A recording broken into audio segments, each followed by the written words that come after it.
Alright, so, whenever two of my favorite things can come together, bang, I will love it. So if you know me, you know this channel, you follow me a bit, you know that I named this channel after my favorite Flames player and hockey player ever, Johnny Gaudreau. Well, guess what? He's gone. I don't really like how he left. My favorite player now, Juraj Huberdeau, or, as they say in English, Jonathan Huberdeau. And he made some comments because if you'll remember, before he signed his brand spanking new 8-year contract with the Calgary Flames, there were a ton of rumors that he was going to go and sign with Montreal once he became a free agent next summer. However, he didn't do that. He re-upped with the Flames for 8 years, and he was recently, and by recently I mean like 2 days ago, on the 32 Thoughts podcast with Elliott Friedman, and he made some super interesting comments about playing for the Montreal Canadiens. So, when Elliott asked him if he was going to go and play for the Montreal Canadiens next year and what he thought about those rumors, here's what he said. Quote, "I know a lot of people were saying that. Play 1 year in Calgary and then play for Montreal," said Huberdeau of the noise going on around him after the trade to Calgary.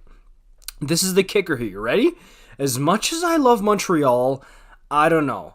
I think it's a tough city for French Canadians. Calgary traded for me. If Montreal wanted to trade for me, they would have traded for me.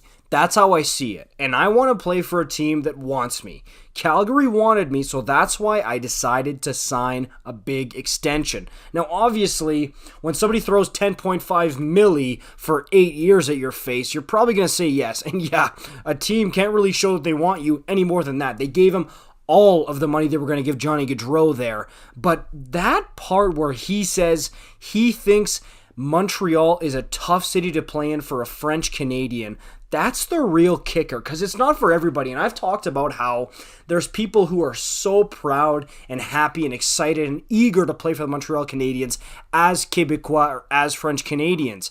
However, there's some people who they're just either not built for it or it weighs on them and they would rather not do it. A guy like Jonathan Drouin, for example, the anxiety that he has, I've seen it in my comments throughout everywhere, that it seems like he might not be cut out to play for Montreal. However, he's been doing it for years, so we'll see what happens there, but there's been plenty of examples. I forget, the name escapes me. You guys can help me in the comments down below. My dad, who's from Lac-Saint-Jean, Quebec, he told me about this guy who was like a first-round draft pick for the Habs, and then he completely flopped, and he literally was like depressed because he couldn't play well for the Montreal Canadiens as a Quebecois. If you guys know who I'm talking about, let me know in the comments down below. The name escapes me, but there's guys like that, or there's French Canadians like Pierre-Luc Dubois, who's basically begging to be a Hab here, that are just chomping at the bit to play for their hometown team. So, to me, I wouldn't go completely as far as to say that Huberdeau just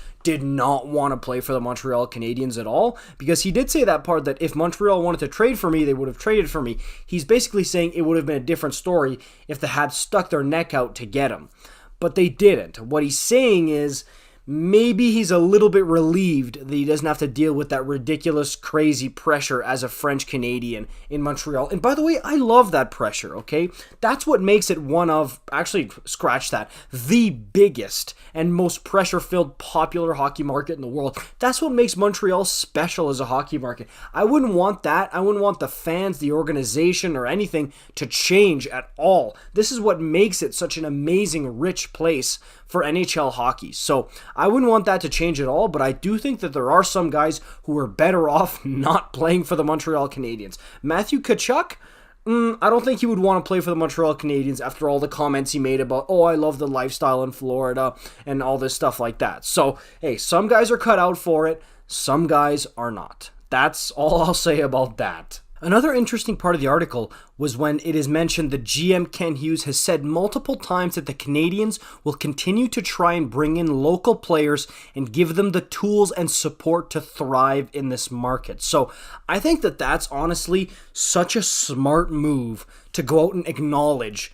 really how tough of a market Montreal can be to play in, and to give additional resources, tools, support to help deal with the market for the players who maybe aren't the best equipped to handle it, because again, like, not everybody can go out and play one bad game and then, I mean, you go to Superstore, you go to the movie theater, you walk down the street and you got 5 people like, hey, you suck. Like, not everybody can handle that, you know what I mean? So it's a mixed bag. It depends who you are. I mean, Huberdeau is going to be dealing with that probably in Calgary anyways, but as a Québécois, it is 10 times over, 10 times stronger in Montreal, especially a Québécois superstar. Like, you're not talking about like Nicolas Deslauriers, who was playing on the Habs a few years ago, fan favorite as a 4th liner. This is like a superstar. Like, if Huberdeau goes 3, 4, 5 games without scoring a goal or a point, he would be hearing it in Montreal. Like, like, seriously, people be carrying flags through the streets like Huberdeau sucks, like stuff like that. But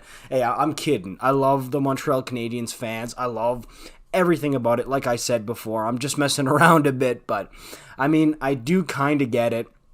Everybody wins here. The Habs are going to get a great crop of star players anyways. Slafkovsky, Suzuki, Caulfield. They're going to get this new draft pick too in 2023 who's going to come through.